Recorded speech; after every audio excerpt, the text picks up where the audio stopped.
everybody, my name is Mars, you can call me May or MG if you would like, and today I'm going to be talking to you about all of my favorite books that I read in high school. Now, favorite could mean like I really loved them, or they had just a very big impact on me, like that kind of thing. So I have quite a few to talk about, but I've grouped some of them together. I have done 2 videos like this in the past. I did one for my favorite books from elementary school and one for my favorite books from middle school, so be sure to check those out if you're interested. And let's just get talking about books. So the first 3 books I'm going to talk about all together. We have Only Everything, which is the first book in the True Love series by Kieran Scott.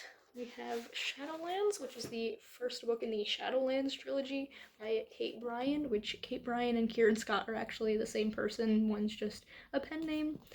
And then we have A Little Something Different by Sandy Hall. So I want to talk about these 3 books together because I have a similar experience with all of them. I'm gonna put these 2 down and just hold up A Little Something Different because it's hard to hold multiple books at once.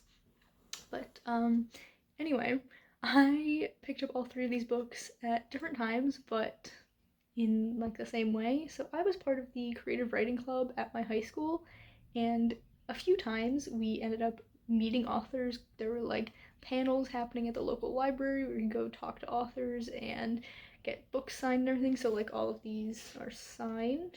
I can open it up. Of course the pages are sticking, so like you can see Sandy Hall signed this. And I put all 3 of these together because they were at like panels like this, and also because these are all authors from North Jersey, which is where I'm from. So I'm not exactly sure where Kieran Scott / Kate Bryan is from. I don't know which one's her real name. I think her real name is Kieran Scott and Kate Bryan is the like alternate pen name, but I'm not 100% on that.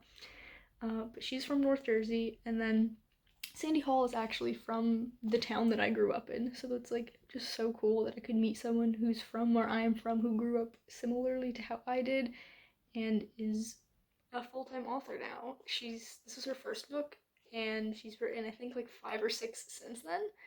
But it was just so cool to meet her and to meet Karen and get to talk about how their books are influenced by the fact they're from New Jersey. Like this one takes place at a college, and she's like, yeah, Sandy was like, it's very much based on the college that I went to in North Jersey, and it's just a really fun time. I recently reread this, and like I didn't realize how much I loved it, but it's just such a cute college age romance. This in particular is about a boy and a girl who fall in love, and there are 14 different points of view, neither of which are the 2 people in the couple, but they include things like the local barista and the bus driver and also a squirrel and a park bench, and it's just so fun.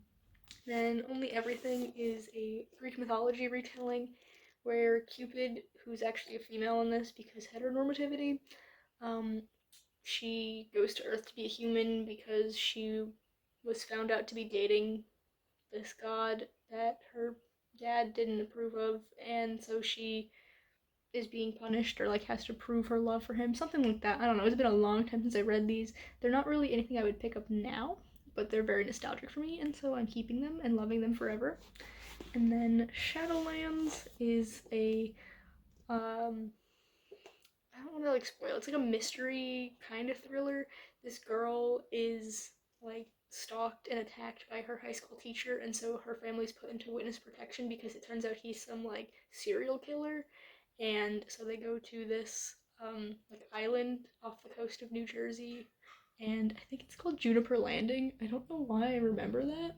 Yeah, Juniper Landing. Interesting. Um, and like just weird things happen. So very different books, but I've grouped them all together for this. Next up, we have Uprooted by Naomi Novik. This is the ARC copy that I've had for the past 8 years, and I have yet to buy a finished copy. I am a little bit ashamed by that, but it is what it is. So I got this when I worked at the local bookstore for like a week my junior year of high school, and it was myself and my friend Ashley, and we showed up on Monday, and they were like, yeah, so we have all these arcs, so why don't you each take one home, read it, and write a little blurb, so then we can put it like on the shelf next to the book so people can see your thoughts on it when they come into into the bookstore. And then a week later, the owner of the bookstore like broke his ankle or something and closed for a while, and we never heard back from him. And then a few months later, the bookstore shut down, so I was just left with this arc, and it was just a weird experience. But this book is just, it's not great. It definitely has its faults even now, but it just, I love Naomi Novik's writing style. So I've read more books by her since then. The Longest Sense is the only one that I had read by her, but last year I started reading the Scholomance trilogy, and then a few months ago I read the second book in the Scholomance trilogy, and it's just Naomi Novik's writing style is very much my thing. Like, I love it so much, and I cannot wait to pick up book three. I want to read her other books, like the Temeraire series. I just cannot get enough.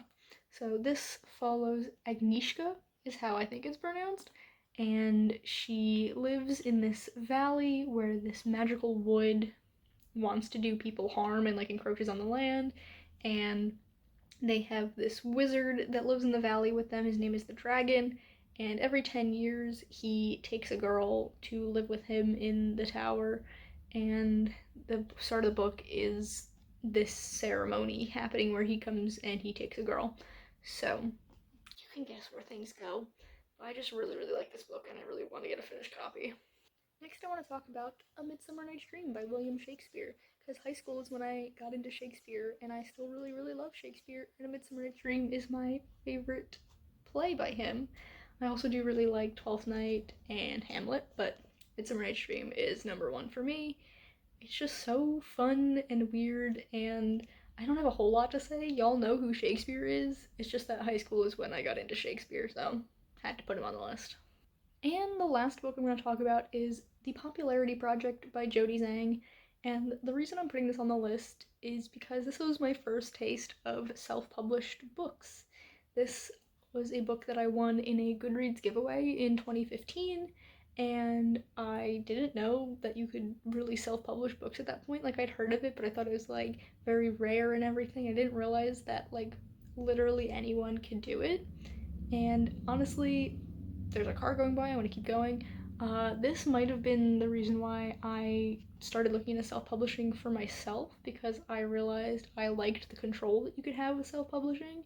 And now here I am, 8 years later, almost about to self publish my first book. That's terrifying.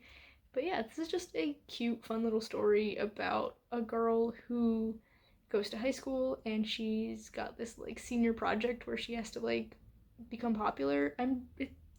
It's got to be more than that. I haven't read this book in 8 years, but that's the gist of it. But yeah, this book is the reason why I started looking into self publishing, and I think it's really cool, and I'm really grateful for that. So, those are all of the books that I wanted to talk about today. If you enjoyed this video, please be sure to give it a big thumbs up. You can subscribe to my channel for more content, and that way I'll see you in the next one. Goodbye, everyone.